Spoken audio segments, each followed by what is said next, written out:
नमस्कार दोस्तों, मेरा नाम अमित हारनिया है और मैं आपके साथ India 10 events after the reporting date discuss करने जा रहा हूँ।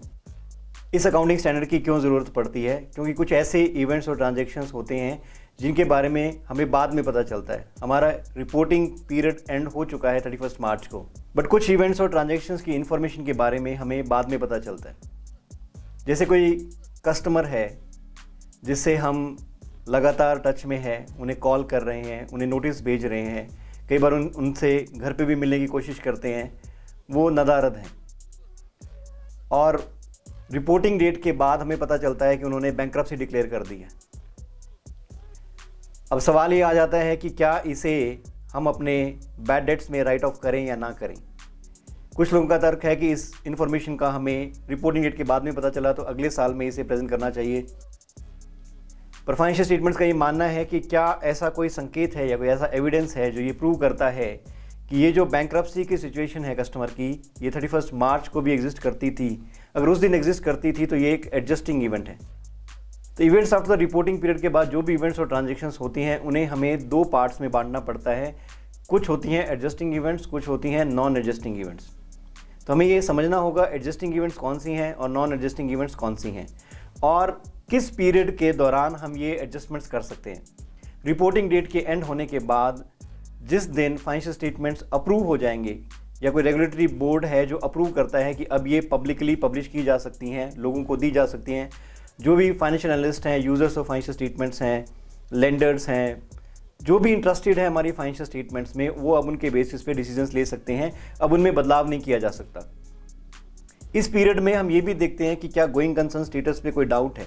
अगर हमें लगता है कि कंपनी के गोइंग कंसर्न स्टेटस पे डाउट है, ये 12 महीने से ज़्यादा नहीं चल सकती है और हमने फाइनेंशियल स्टेटमेंट्स गोइंग कंसर्न के बेसिस पे बनाई है, तो उन अनसर्टनिटीज़ को हमें डिस्क्लोज करना होगा। अगर गोइंग कंसर्न स्टेटस पे डाउट नहीं है, अगर गोइंग कंसर्न स्टेटस पे डाउट है तो हम financial statements going concern basis पे नहीं प्रिपेयर कर सकते हैं। हमें ब्रेकअप मॉडल पे प्रिपेयर करके दुनिया को बताना पड़ेगा कि हमारी जो एंटिटी है अब ये फोर्सिबल पीरियड के लिए नहीं चल सकती है, इसके पास कोई ऑल्टरनेटिव नहीं है लिक्विडेट होने के सिवा। तो हमें फाइनेंशियल स्टेटमेंट्स में बदलाव लाना होगा बाद के इवेंट्स को ध्यान में रखते हुए भी कि क्या वो यूजर्स ऑफ फाइनेंशियल स्टेटमेंट्स का फ़ायदा करेंगे, नुकसान करेंगे। अगर उस इन्फॉर्मेशन को छिपा लिया गया, नहीं बताया गया, तो किसी का नुकसान हो सकता है। इससे बेहतर है कि कुछ एडजस्टमेंट्स ऐसी हैं जो एडजस्ट होने लायक हैं, जिन्हें एडजस्ट करना चाहिए। जैसे बोनस या प्रॉफिट शेयरिंग अरेंजमेंट्स है। अब बोनस या प्रॉफिट शेयरिंग अरेंजमेंट्स जो प्रॉफिट के ऊपर बेस्ड हैं, जब तक हमारी फाइनेंशियल्स कंप्लीट नहीं हो जाती, जब तक हमें प्रॉफिट नहीं पता चल जाता, हम वो कैलकुलेशन कर ही नहीं पाएंगे। तो उस केस में हम कैसे कह सकते हैं कि हमें 31 मार्च से पहले ही उन्हें रिकॉर्ड करना पड़ेगा, जब हमारे पास चारा ही नहीं है कि जब तक हम फाइनलाइज नहीं कर लेते, हमें प्रॉफिट मालूम नहीं पड़ जाता, उसी के बेसिस पे हम वो कैलकुलेशन करेंगे और वो पीएनएल में रिकॉर्ड होगी। तो ये एक एडजस्टिंग इवेंट माना जाएगा जो ना चाहते हुए भी हमें उसी साल में रिकॉर्ड करना है जिसमें हम पीएनएल और बैलेंस शीट पब्लिश कर रहे हैं। तो ये एक एडजस्टिंग इवेंट होगा। ऐसे ही अगर हमारी इन्वेंट्रीज़ हैं, इन्वेंट्रीज़ का अकाउंटिंग स्टैंडर्ड कहता है कि हमें इन्वेंट्रीज़ लोअर ऑफ कॉस्ट और नेट रियलाइजेबल वैल्यू रिकॉर्ड करनी है। बट हकीकत में क्या होता है, प्रैक्टिकल लाइफ में हमें 31 मार्च को एस्टीमेट करना है, estimated selling price, estimated cost to sell. But practically होता क्या है कि जब तक हम फाइनेंशियल स्टेटमेंट्स प्रिपेयर कर रहे होते हैं, कई बार वो इन्वेंट्रीज बिक जाती हैं और हमें उनकी real accounting values, real values हमें पता लग जाती हैं। फिर भी हम इस तरीके से ही पेश करते हैं कि हमने जो एस्टीमेट किया था वो बिल्कुल सही था, हमने जो इन्वेंट्रीज़ बेची वो कम कीमत पे बेची, इसलिए हमारी इन्वेंट्रीज़ राइट डाउन होनी चाहिए। कुछ लोगों को ये लगेगा कि ये इवेंट तो बाद में हुआ, इन्वेंट्रीज़ की कीमत तो बाद में पता चली, पर इंड AS 2 इन्वेंट्रीज़ का स्टैंडर्ड साफ साफ कहता है कि हमें एस्टीमेट करना होगा रिपोर्टिंग डेट के दिन इस तरीके से कि आपका एस्टीमेटेड सेलिंग प्राइस क्या है, आपका एस्टीमेटेड कॉस्ट टू सेल क्या है। तो अकाउंटेंट ये नहीं कह सकता कि मैं एस्टीमेट गलत कर रहा हूँ, क्योंकि हम एस्टीमेट इसीलिए करते हैं क्योंकि हमें एक्चुअल वैल्यूज़ का पता नहीं होता।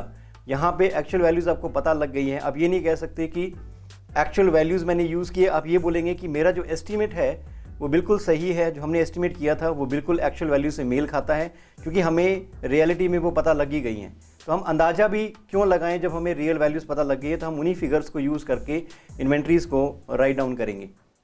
आपका कोई कोर्ट केस चल रहा है, काफ़ी दिनों से पेंडिंग है, वो शुरुआत में आपने कंटीजेंट लायबिलिटी में डिस्क्लोज किया था Ind AS 37 provisions contingent liabilities और कंटीजेंट एसेट्स में।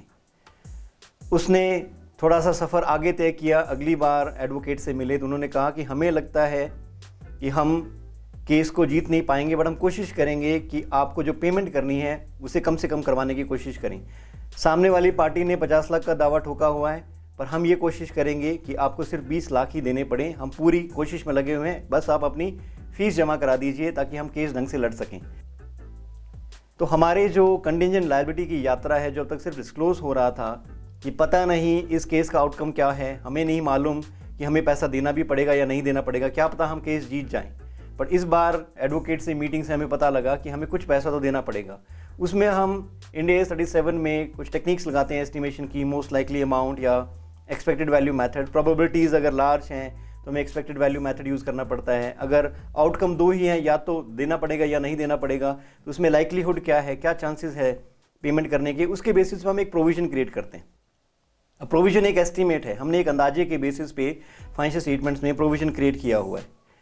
रिपोर्टिंग डेट के बाद कोर्ट का फैसला आ चुका, उन्होंने डिक्लेयर कर दिया कि आपको 35 लाख रुपए सामने वाली पार्टी को देने हैं। क्या अब भी हम अपनी फाइनेंशियल स्टेटमेंट्स में प्रोविजन ही रिकॉर्ड करके दुनिया को पेश करेंगे, या हकीकत से रूबरू कराएंगे कि हमारी एंटिटी को 35 लाख रुपए किसी पार्टी को देने हैं, कोर्ट का फैसला आ चुका है। भले ही हम पोजीशन बताने की कोशिश कर रहे थे 31 मार्च की, हमने एस्टीमेट क्यों यूज़ किया, क्योंकि हमें पता नहीं था। जब आपको पता चल चुका है कि कितना पेमेंट करना है, तो किसी को क्यों अंधेरे में रखें, इसे एडजस्टिंग इवेंट के रूप में एडजस्ट करना पड़ेगा और उस लायबिलिटी को हमारी बुक्स में 35 लाख के रूप में दिखाना पड़ेगा, और इमीडिएटली पेएबल है तो करंट लायबिलिटी में भी दिखाना पड़ेगा कि हमें ये पैसा देना है। नॉन एडजस्टिंग इवेंट्स होते हैं, जैसे गोदाम में आग लग गई, उससे किसी मशीन का नुकसान हो गया। अब ये मशीन हमें आगे फ़ायदा नहीं देगी, ये हमारा लॉस है ड्यू टू फायर। अगर कोई कहता है कि मुझे मालूम था आग लगने वाली है, तो वो कटघरे में खड़ा हो जाएगा कि आपको कैसे पता कि आग लगने वाली है। अकाउंटिंग के पर्सपेक्टिव से फिर भी हम उसे फाइनेंशियल्स में रिकॉर्ड नहीं कर सकते, बट वो आदमी ज़रूर जेल चला जाएगा।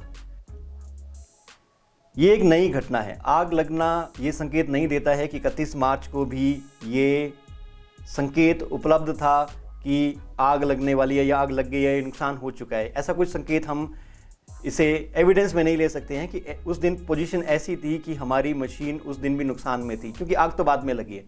आपने किसी कंपनी को टेक ओवर कर लिया, कोई कंपनी बेच दी, कोई अरेंजमेंट्स नए किए हैं, नई इन्फॉर्मेशन के बेसिस पे जो घटनाएं हुई हैं, जो इवेंट्स हुई है, जिनका 31 मार्च की बैलेंस शीट से कोई लेना देना नहीं है। उस दिन ऐसा कोई संकेत नहीं आ रहा था कि ऐसी घटना उस दिन एग्जिस्ट करती थी, तो उसे हम एडजस्ट नहीं कर सकते हैं।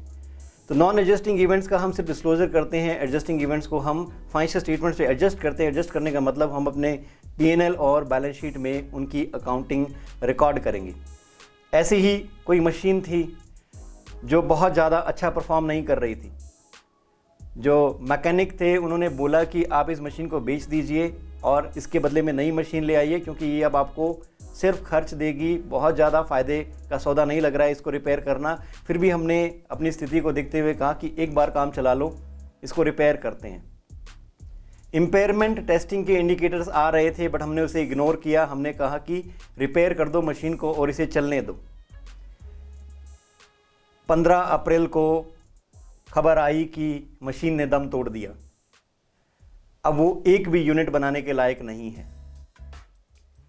क्या मैं इसे इम्पेयरमेंट लॉस मानूं मेरी 31 मार्च की बैलेंस शीट में, या ना मानूं? क्या कोई ऐसा संकेत था जो ये बता रहा था चिल्ला चिल्ला के कि मशीन अब काम की नहीं रही? ऐसे इंडिकेटर्स आ रहे थे जिससे उसकी इम्पेयरमेंट टेस्टिंग करनी थी, बट हमने उसे इग्नोर किया, और बाद में जब मशीन ने दम तोड़ दिया तो हमारे पास कोई चारा नहीं था उसे हटाने का, उसकी जगह नई मशीन लाने का। ये जो नई मशीन लेके आए हो, ये अगले साल में आप लेके आए हो, आप अगले साल में रिकॉर्ड करना, मुझे इससे कोई दिक्कत नहीं है।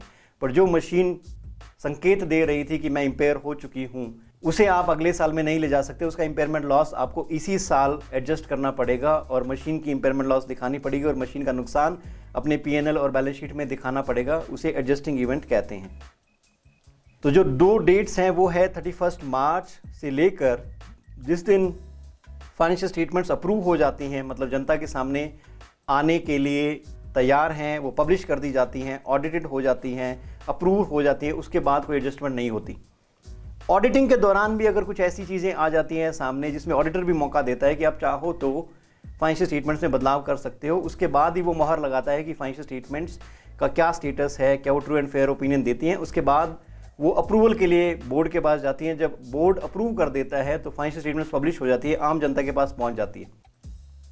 अगर किसी ने आनन फानन में जनता को कंपनी के प्रॉफिट के बारे में बता दिया है बट फाइनेंशियल स्टेटमेंट्स ऑफिशियली अभी पब्लिश नहीं हुई है, तब भी हमारे पास मौका होता है कि हम एडजस्ट कर सके ऐसे इवेंट्स को जो फाइनेंशियल स्टेटमेंट्स के अप्रूव होने से पहले इवेंट्स हैं और जिनका संकेत 31 मार्च की बैलेंस शीट से मिलता है कि उस दिन ऐसे एविडेंसेस, ऐसे संकेत मिलते हैं कि उस दिन ये घटना एग्जिस्ट करती थी। फ़र्क सिर्फ इतना था कि हमें इन्फॉर्मेशन बाद में मिली। तो एक लाइन हमें ध्यान में रखनी है, does it give evidence of conditions existing on the reporting date.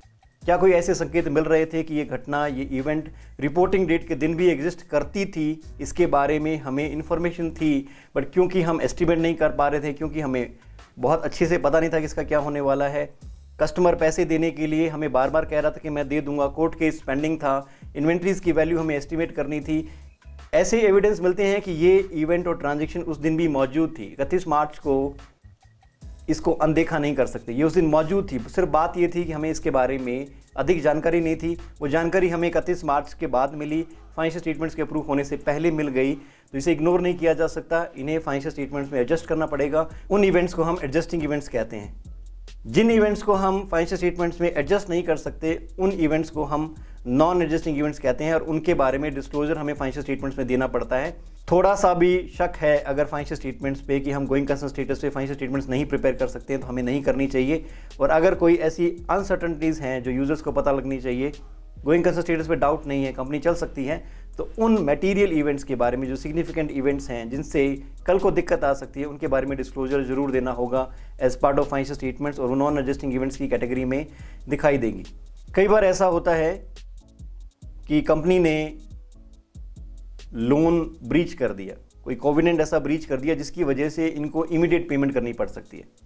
End AS 1 में भी हमने इसके बारे में डिस्कशन किया था कि ये एक कार्व आउट है जो हमने इंड AS में नहीं लिया है, हम इसे करंट लायबिलिटी नहीं दिखाते हैं। तो क्या था मसला इसके पीछे? मसला ये है कि IFRS में ऐसा कोई ब्रीच हो जाता है जिसकी वजह से अगर एंटिटी को इमीडिएट पेमेंट करनी पड़ती है लेंडर को, और वो घटना अगर 31 मार्च से पहले हो चुकी है तो उस केस में हमें उसे करंट लायबिलिटी दिखाना पड़ेगा।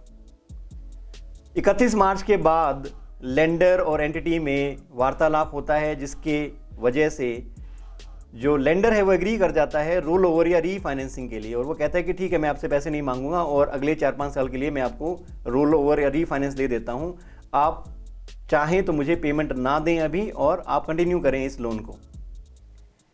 IFRS कहता है कि 31 मार्च के दिन स्थिति ये थी कि हमें इमीडिएट पेमेंट करनी है, चाहे भले ही उन्होंने रोल ओवर या रीफाइनेंस कर दिया है 31 मार्च के बाद, हम इसे करंट लायबिलिटी ही दिखाएंगे, नॉन करंट लायबिलिटी नहीं दिखा सकते, क्योंकि जो 31 मार्च को एविडेंस दिखा रहा है वो ये दिखा रहा है कि उस दिन हम इस पेमेंट को इमीडिएट पे करने वाले थे।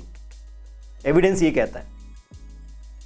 इंड AS 10 ने, मैं कहता हूँ, थोड़ी समझदारी दिखाई।